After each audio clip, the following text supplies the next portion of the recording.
Hello everyone, welcome back to organize learning channel. अगर आप मेरे चैनल पर नए हैं तो चैनल को सब्सक्राइब करें, वीडियो को एंड तक ज़रूर देखें और अगर आपको वीडियो अच्छी लगे तो वीडियो को लाइक शेयर और कमेंट करें। तो आज की इस वीडियो में हम डिस्कस करने वाले हैं directorate of education GNCT of Delhi की तरफ से क्लास 10 के लिए मैथ्स का जो प्रैक्टिस पेपर दिया गया है एनुअल एग्जामिनेशन के लिए उसको। तो ये जो प्रैक्टिस पेपर है 3 आवर्स का है और 80 मार्क्स का है। तो आपके चाहे होम एग्ज़ाम होते हैं या फिर बोर्ड एग्ज़ाम होते हैं तो आपको सबसे पहले क्वेश्चन पेपर मिलते ही हमेशा उसकी इंस्ट्रक्शंस पढ़नी है, ठीक है। क्योंकि इंस्ट्रक्शन को पढ़कर ही आपको पेपर का क्वेश्चन पेपर का अंदाज़ा हो सकता है कि कौन सा पेपर कितने मार्क्स का है या किस पैटर्न में जो है पेपर है। तो बहुत ध्यान से आपको सबसे पहले हमेशा इंस्ट्रक्शन ज़रूर पढ़नी है, ठीक है। तो हमारे पास जो सेक्शन ए दिया गया है इसमें 20 क्वेश्चंस है और 1 मार्क का एक हर क्वेश्चन है, ठीक है। तो आज हम कुछ क्वेश्चंस डिस्कस कर लेते हैं। उसमें से क्या है first question, if the HCF of 65 and 117 is expressible in the form 65m minus 117 then the value of m is.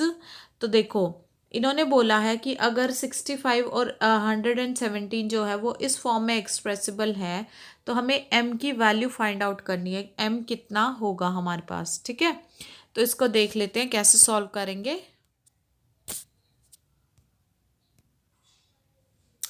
तो देखो हमें 65 और 117 ये दो नंबर दिए गए हैं, तो सबसे पहले हम इसका HCF फाइंड आउट कर लेंगे।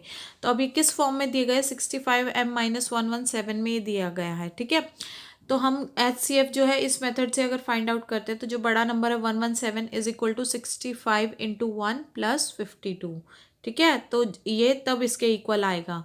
तो ये हम इस तरीके से इस मेथड से जो है HCF फाइंड आउट करेंगे। फिर ये बड़ा नंबर इधर लिया हमने 65 और जो छोटा नंबर है उसको मल्टीप्लाई किया 1 से, तो 52 ये बन गया। फिर इसमें कितना और प्लस करेंगे कि 65 बनेगा 13। अब ये जो नंबर है ये वाला जो बड़ा नंबर है वो इस साइड आ जाएगा, तो 52 किसके इक्वल हो जाएगा, जो छोटे नंबर को 4 से मल्टीप्लाई किया तो उसके इक्वल, और ये आ जाएगा 0। तो इसलिए HCF जो है 65 और 117 का वो कितना आ गया हमारे पास 13। अब हमें क्या कंडीशन दी गई है, 65m minus 117 is equal to 13। तो जब हमने m की वैल्यू इसके लिए सॉल्व की तो m की वैल्यू हमारे पास क्या आ जाती है 2। तो इसलिए जो है इसका आंसर क्या हो जाएगा 2। तो जो ऑप्शन नंबर सी है वो इसका करेक्ट ऑप्शन हो जाएगा 2। नेक्स्ट क्वेश्चन दिया गया है, the sum of the zeros of a quadratic polynomial is 11 and product of its zeros is 30। The polynomial is, तो क्वाड्रेटिक पॉलिनोमियल के सम ऑफ जीरोज जो है वो कितना दिया गया 11 और प्रोडक्ट ऑफ जीरोज कितना दिया गया 30। तो हमें पॉलिनोमियल बताना है, तो इसका करेक्ट आंसर होगा B option, X square minus 11x plus 30। ये हमने कैसे फाइंड आउट किया ये हम देखते हैं। तो देखो हमें क्या दिया गया है, sum of products, sum of zeros यानी कि अल्फा प्लस बीटा किसके इक्वल है 11 के, और प्रोडक्ट ऑफ जीरोज यानी कि अल्फा इंटू बीटा किसके इक्वल है 30 के। तो जब भी हम क्वाड्रेटिक पॉलिनोमियल लिखते हैं, अगर हमें sum of zeros product of zeros दिया हुआ है तो उसका फॉर्मूला होता है हमारे पास x square minus x into जो सम ऑफ जीरोज होता है यानी कि alpha plus beta plus product of zeros यानी कि अल्फा इंटू बीटा। यहाँ पे हमने वैल्यू सिंपली पुट की, एक्स स्क्वायर माइनस ये एक्स एज इट इज आ गया और अल्फा प्लस बीटा कितना है 11 प्लस अल्फा इंटू बीटा कितना है 30। तो इसलिए हमारे पास पॉलिनोमियल क्या आएगा, x square minus 11x plus 30। अब नेक्स्ट क्वेश्चन देखते हैं। थर्ड क्वेश्चन क्या दिया गया है हमें, which of the following is a condition for parallel lines. Parallel lines के लिए हमारे पास क्या कंडीशन होती है, तो जो हमारे पास कंडीशन होती है पैरेलल लाइंस की वो क्या होती है, a1 upon a2 is equal to b1 upon b2 but it is not equal to c1 upon c2। तो ये कंडीशन होती है हमारे पास पैरेलल लाइंस की। नेक्स्ट क्वेश्चन दिया गया है, फोर्थ क्वेश्चन है, one root of the quadratic equation X square minus P x plus 12 is equal to 0 is -2, the value of p is. तो देखो ये क्वेश्चन है कि एक क्वाड्रेटिक इक्वेशन दी गई है X square minus P x plus 12 is equal to 0 और उसका एक रूट हमें दिया गया -2। तो हमें ये जो p की वैल्यू है ये हमें फाइंड आउट करनी है। तो इसका करेक्ट ऑप्शन होगा ऑप्शन नंबर सी -8। अब ये हमने कैसे फाइंड आउट किया उसको हम देख लेते हैं। तो देखो गिवन क्या है हमारे पास, x square minus P x plus 12 is equal to 0 और वन रूट उसका कितना दिया गया है, -2। तो सिंपली हम ये रूट दिया गया है यानी कि एक्स की वैल्यू हमारे पास है, तो उसको हमने इस पॉलिनॉमियल में पुट कर लिया, तो क्या हो जाएगा, -2 whole square minus P into -2 plus 12 is equal to 0। तो जब हमने इसको सॉल्व किया तो हमारे पास जो पी की वैल्यू आती है वो कितनी आ जाएगी, -8 आ जाएगी। ठीक है, अब नेक्स्ट क्वेश्चन देखते हैं।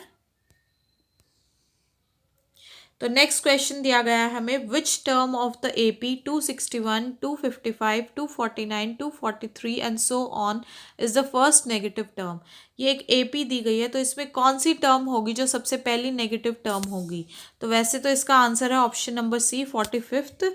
अब ये हमने कैसे फाइंड आउट किया, इसको हम देख लेते हैं। तो देखो गिवन एपी क्या है हमारे पास, 261, 255, 249, 243 एंड सो ऑन। तो यहाँ पर ए यानी कि फर्स्ट टर्म क्या हो जाएगी, 261, और कॉमन डिफरेंस क्या हो जाएगा, सेकंड में से फर्स्ट या थर्ड में से सेकंड, इस तरीके से अगर हम माइनस करते हैं तो यानी कि 255 माइनस 261 कितना आ गया, -6। अब हमने मान लिया कि जो nth टर्म है एपी की वो पहली नेगेटिव टर्म होगी। ठीक है, अब पहली नेगेटिव टर्म होने के लिए यानी कि जो ए एन होगी यानी कि nth टर्म है वो 0 से कम होनी चाहिए, तभी तो वो नेगेटिव होगी ना। यानी कि ए एन यानी कि A plus N minus one into D, इसका फॉर्मूला होता है ना nth टर्म का, वो कितना होना चाहिए, लेस देन 0। ए की जगह पे हमने पुट कर दिया 261 plus N minus one into D की जगह पे पुट किया -6, ये होना चाहिए हमारा लेस देन 0। तो एन माइनस वन इंटू -6 और 261 इस तरफ जाएगा तो -261। तो अगर हमें इसका साइन चेंज करना है तो हमारे पास ये जो साइन है ये चेंज हो सकता है। तो यानी कि N minus one is greater than, तब इसका साइन हट जाएगा 261,